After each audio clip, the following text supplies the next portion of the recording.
আল্লাহ পাক যদি আমার মতো ছোট্ট বান্দাকে তৌফিক এনায়েত করেন, কুরআনুল কারীমের আয়াতকে সামনে রেখে আলোচনাটুকু রাখবো ইনশাআল্লাহ। সম্মানিত তাওহীদি জনতা, এই আলোচনার বিষয়বস্তুকে সামনে রেখে আমি আপনাদের খেদমতে শুরুতেই সূরা হুদের 6 নম্বর আয়াতে কারিমা পাঠ করেছি, যেখানে আল্লাহ রাব্বুল আলামিন ঘোষণা করেন, আমরা না বরং আমাদের বাইরেও যারা রয়েছে, এক কথায় জমিনের উপরে যারা বিচরণ করতে পারে, জীবন নিয়ে চলাফেরা করতে পারে, এই জাতীয় প্রাণীকুলের রিজিকের দায়িত্ব মহান আসমানের মালিক আল্লাহ নিজের হাতে রেখেছেন। তার মানে আল্লাহ রাব্বুল আলামিন ঘোষণা করেন, ওয়ামা মিন দাব্বাতিন ফিল আরদি ইল্লা আলাল্লাহি রিজকুহা ওয়া ইয়ালামু মুস্তাকাররাহা ওয়া মুস্তাওদাআহা কুল্লুম ফি কিতাবিম মুবিন। আল্লাহ রাব্বুল আলামিন রিজিকের দায়িত্ব নিজের উপরে ন্যস্ত করেছেন। আল্লাহ রাব্বুল আলামিন সৃষ্টিকুলকে পৃথিবীতে প্রেরণ করে সৃষ্টির রিজিক দিবে না এমন আল্লাহ রাব্বুল আলামিনের ইবাদত আমরা করি না, বরং এমন আল্লাহ রাব্বুল আলামিনের ইবাদত করি যিনি সৃষ্টি করেছেন, ওই স্রষ্টা আবার রিজিকের দায়িত্ব নিজের উপরে নিয়েছেন। তার মানে আমরা যাহা কিছু দুনিয়াতে হায়াতি জিন্দেগির মধ্যে আমরা যেগুলো খেয়ে থাকি, পানীয় বস্তু যেগুলো আমরা পান করে থাকি, সবগুলোই হলো মহান আল্লাহ রাব্বুল আলামিনের অনুগ্রহ। শুধুমাত্র আল্লাহ রাব্বুল আলামিন রিজিকের দায়িত্ব নিয়ে ক্ষান্ত হননি। তেলাওয়াতকৃত আয়াতের মধ্যে আল্লাহ রাব্বুল আলামিন এই কথাও ঘোষণা করেছেন, রিজিক অন্বেষণের জন্য প্রাণীগুলো কোথায় যায়, আবার কোনখানে কমপ্লিটলি রিজিক নেওয়ার পরে আবার ফিরে আসে। আল্লাহ রাব্বুল আলামিন যাওয়ার স্থানটা জানেন, ফিরার স্থানটা আল্লাহ রাব্বুল আলামিনও জানেন। তার মানে সম্মানিত সুধী, আমরা বুঝতে পারলাম এই রিজিক আল্লাহ রাব্বুল আলামিনের হাতেই ন্যস্ত। তাহলে এখন প্রশ্ন হতে পারে, হুজুর, রিজিক যদি আল্লাহ রাব্বুল আলামিনের হাতেই থাকে,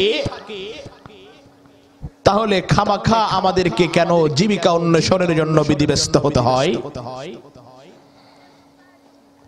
এ প্রশ্নের জবাবে আল্লাহ রাব্বুল আলামিন নিজেই তার উত্তর দিয়েছেন। সূরা জুমা আল্লাহ রাব্বুল আলামিন ঘোষণা করেন, ফাইযা কুদিয়াতিস সালাতু ফান্তাশিরু ফিল আরদি ওয়াবতাগু মিন ফাদলিল্লাহ ওয়াযকুরুল্লাহা কাসীরান লাআল্লাকুম তুফলিহুন। ও বান্দা, রিজিকের দায়িত্ব আমি আল্লাহ রাব্বুল আলামিন নিজেই নিয়েছি,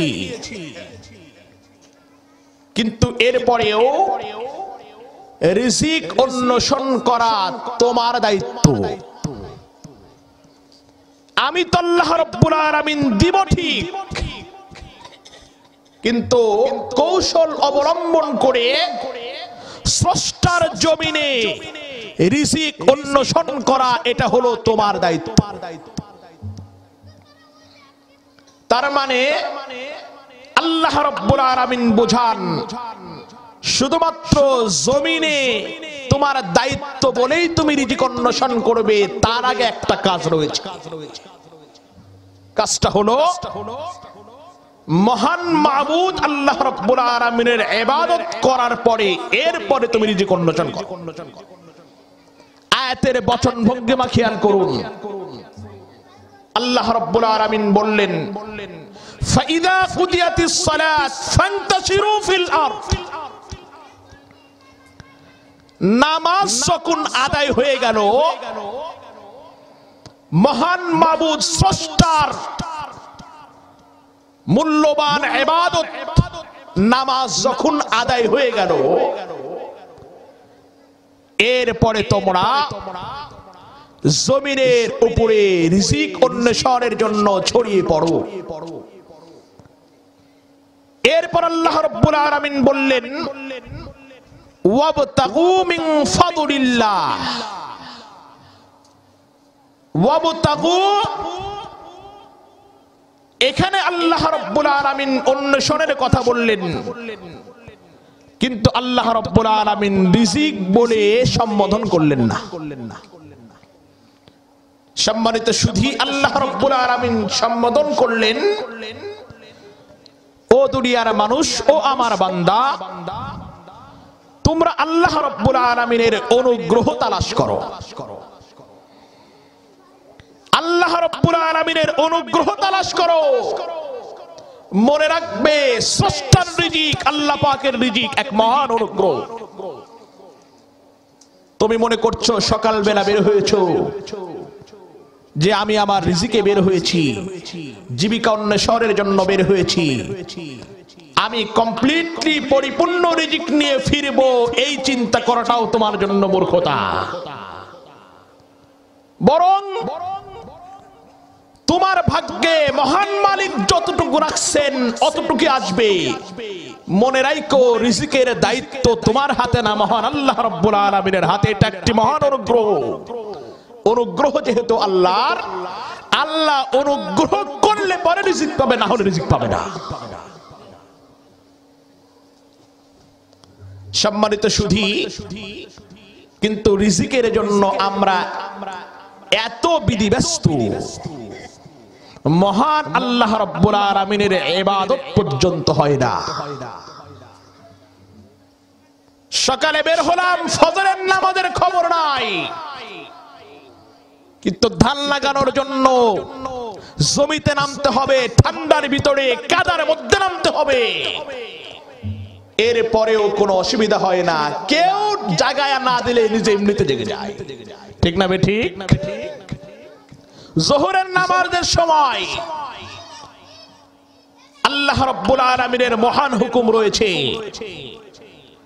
যোহরের নামাজটাও আদায় হয় না রিজিকের জন্য। আসরের সময়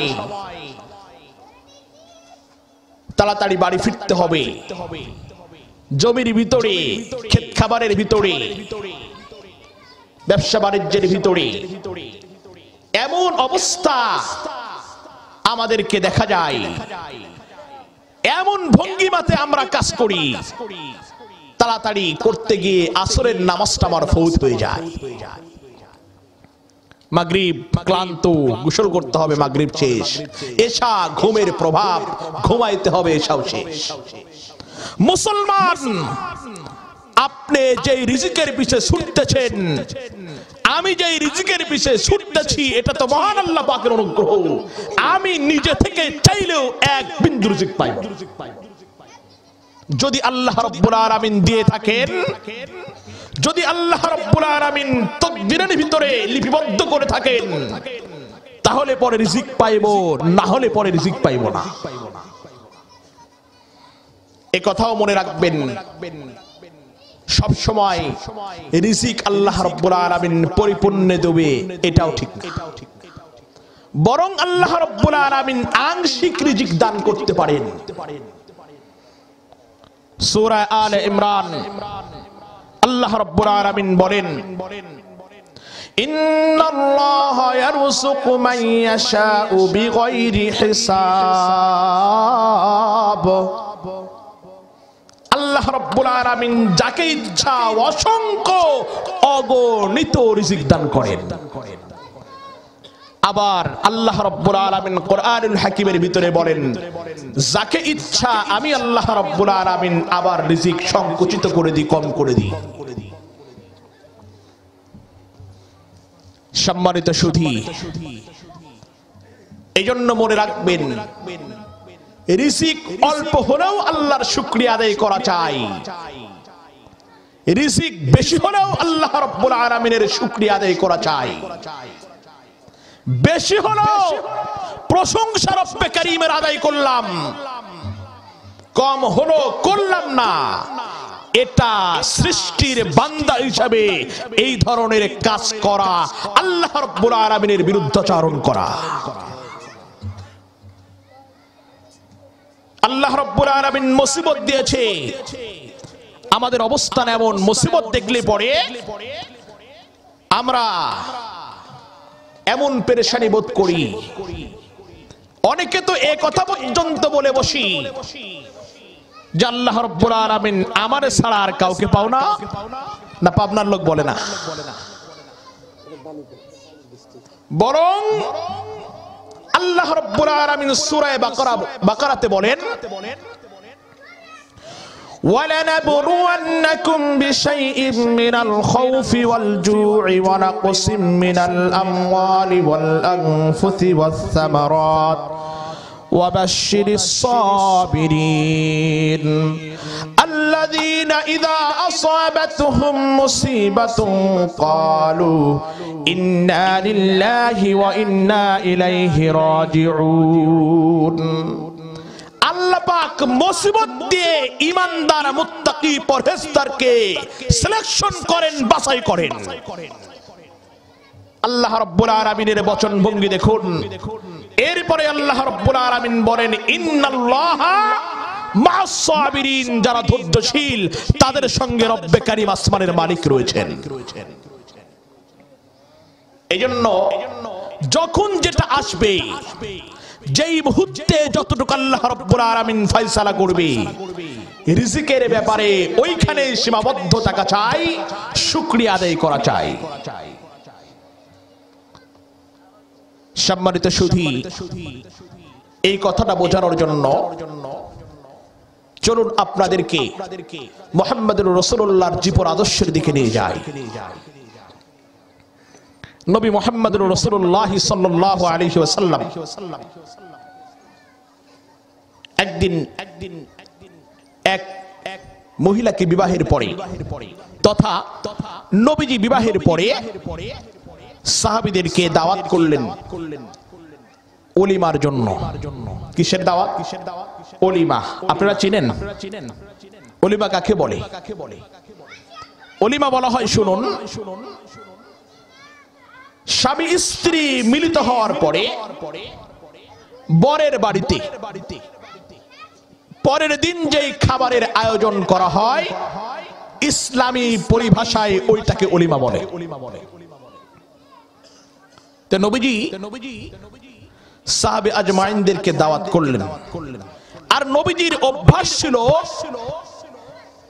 নবীজি এই খানাটাকে গুরুত্ব দিতেন। এমনকি বিশ্বনবী যতগুলো বিবাহ করেছেন, প্রত্যেকটা বিবাহেই নবীজির সাধ্যমতো ওলিমা করেছেন। পরিতাপের বিষয়, পাবনার মানুষ, এমন অবস্থান আমাদের, আমরা ওলিমাটাকে ঘুরাইয়া এটাকে আপডেট করে, নতুন করে ইসলামী পরিভাষাটাকে পরিবর্তন করে আমরা এটার নাম দিয়েছি বৌভাত। এবার তো চিনছেন? সম্মানিত মুসলমান, মনে রাখবেন, যদি বৌভাতের নামে ইসলামী শিষ্টাচারের বাহিরে কোনো কাজ সংগঠিত হয়, তাহলে বৌভাত শরীয়ত কখনো গ্রহণ করে না। বর্তমান সময়ে এমন অবস্থান, বৌভাতে বউ দেখায়া উপর গ্রহণ করা হয়। আপনি বউ দেখায়া, আপনার ছেলের বউকে দেখায়া, যুবক আপনার স্ত্রীকে দেখায়া আপনি বউ ভাতের আয়োজন করেছেন, উপঢৌকন গ্রহণ করছেন। মনে রাখবেন এই উপঢৌকন আপনার জন্য একটুকু জায়েজ হবে না। শুধু তাই নয়, আপনি তো ব্যবসা শুরু করেছেন আপনার স্ত্রীকে দেখায়া, আপনার পুত্রবধূকে দেখায়া। আপনি জাহান্নামের দিকে অগ্রসর হলেন, জান্নাত থেকে আপনি পিছিয়ে গেলেন। সম্মানিত সুধী, আল্লাহ রাসূল সাল্লাল্লাহু আলাইহি ওয়াসাল্লাম এই খানাটা করার কথা বলেছেন, তবে ইসলামী রীতিনীতিতে, ইসলামের নিয়ম শৃঙ্খলার মধ্যে। ইসলাম যদি গ্রহণ না করে, ইসলামী শিষ্টাচার যদি না পড়ে, তাহলে এই খানাটাও করা বৈধ নয়। এখন আরেকটা জিনিস দেখা যায়, আমার কথাগুলো বুঝতেছেন আপনারা? মনে করছেন হুজুর তো সুরি দেয় না। আমি তত্ত্বভিত্তিক আলোচনা করার চেষ্টা করি। যেখানে সুর দেওয়ার প্রয়োজন, ওখানে গিয়ে আমি নিশ্চিত দেব, নিঃসন্দেহে থাকেন আমি কথাগুলো আগে সাজায় নিয়ে যাই। তো বলতেছিলাম, বিশ্বনবী উৎসাহিত করেছেন ওলিমার খানাটাকে করার জন্য। নবীজিতে কথা বলেছেন, আউলিম ওয়ালাউ বিশাতিন, একটা বকরি দ্বারা হলেও ওলিমা করো। ও যুবক, যদি তোমার স্ত্রীর ওলিমা তুমি করো, তোমার বিবাহের ওলিমা যদি তুমি করো, তোমার ওলিমা যদি তুমি করো, মনে রাখবে রাসূলের সুন্নতের মহব্বত নিয়ে যদি তুমি করো, অবশ্যই আল্লাহ রাব্বুল আলামিন ঘরের ভিতরে বরকত ঢুকায় দিবেন। বরকতের মালিক কে? আল্লাহ না? বরকত দেওয়ার মালিক আল্লাহ। আমরা আজকে ইসলামী নিয়ম শৃঙ্খলার বাইরে যাওয়ার কারণে আমরা তো বরকত পাই না, বরকত থেকে পিছিয়ে যাচ্ছি। সব জায়গার ভিতরে খেয়াল করে দেখুন, ইসলামী নিয়ম আছে, নামে আসি, কাজে মুসলমান বর্তমানে নেই। কাজের মুসলমান হতে হবে। कामयाबी काम से होती है ना हुस्ने कलाम से। कामयाबी কাজের দ্বারা হয়, সুন্দর সুন্দর কথার দ্বারা, বচন দেওয়ার যারা কামিয়াবি আসে না। আরেকটা জিনিস দেখা যায়, কয় দিক থেকে কথা বলি, এরই সূত্র ধরে কথা বলি। এই খানাটাকে আমরা ঘোরায় ফেলেছি। এই খানার নিয়মটা যেখানে হবে বরের বাড়িতে, জোর করে খানা এটা ঢুকাই আমরা মেয়ের বাড়িতে করেছি। বুঝলেন না? যদি 10টা লোক যাওয়ার কথা থাকে, মেয়ের বাবার কাছে লোক যায় 15 থেকে 20টা। আর যদি বরের বাড়িতে আসার কথা থাকে, তাহলে লোক আসে 5 থেকে 7টা। এটাও নাকি বরের বাবার জন্য জরুরি। মনে রাখবেন, 18 থেকে 20 বছর পর্যন্ত মেয়েটাকে মানুষ করে অন্যত্র ঘরে দেওয়া, এর যে কি বেদনা, মেয়ের বাবা হলে বুঝবেন, না হলে বুঝবেন না। মেয়ের বাবা তো এমনিতে ইমোশনাল, কিন্তু এরপরেও জোর করে মেয়ের বাবা তো কিছু বলতে পারে না। অন্যায় করে এরকম মেহমান বেশি করে দেওয়া হয়।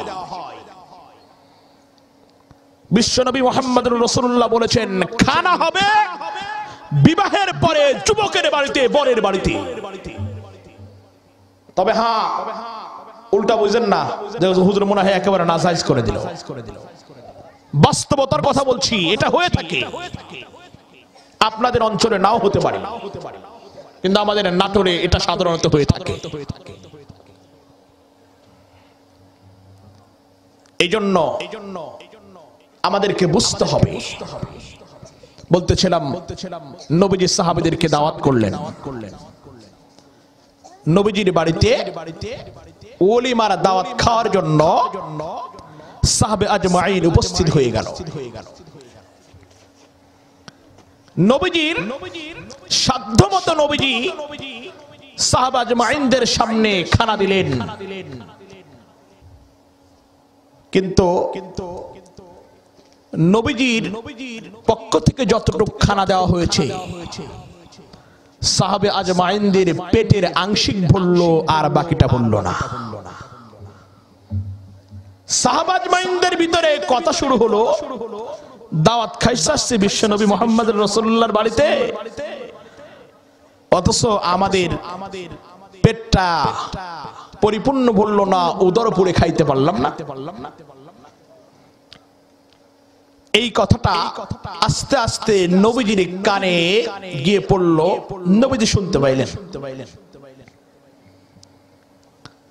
আল্লাহ রাসূল সাল্লাল্লাহু আলাইহি সাল্লাম চিন্তা করলেন, এই মুহূর্তে যদি আমার সাহাবীদেরকে আমি সরাসরি প্রতিঘাত করি,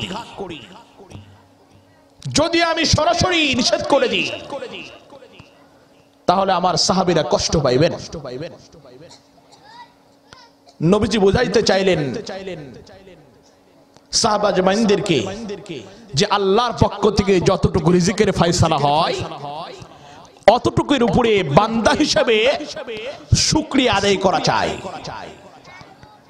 নবী মুহাম্মদুর রাসূলুল্লাহ সাল্লাল্লাহু আলাইহি সাল্লাম বললেন, ও সাহাবীরা, তোমাদের মনের ভিতরে কষ্ট লাগছে, তোমরা সামান্য খানা পেয়েছো, এজন্য তোমাদের অন্তর ভেঙে গিয়েছে। তোমরা মনে মনে ভাবছো নবীজির বাড়িতে আসছি, আজকের খানাটা আমরা উদর পড়ে খাবো। কিন্তু সাহাবীরা মনে রাখো, আল্লাহ পাক কখনো বান্দাকে রিজিক বৃদ্ধি করে, আবার কখনো আল্লাহ পাক কমিয়ে দেয়। সুতরাং যা আসছে এর উপরে শুকরিয়া করা চাই।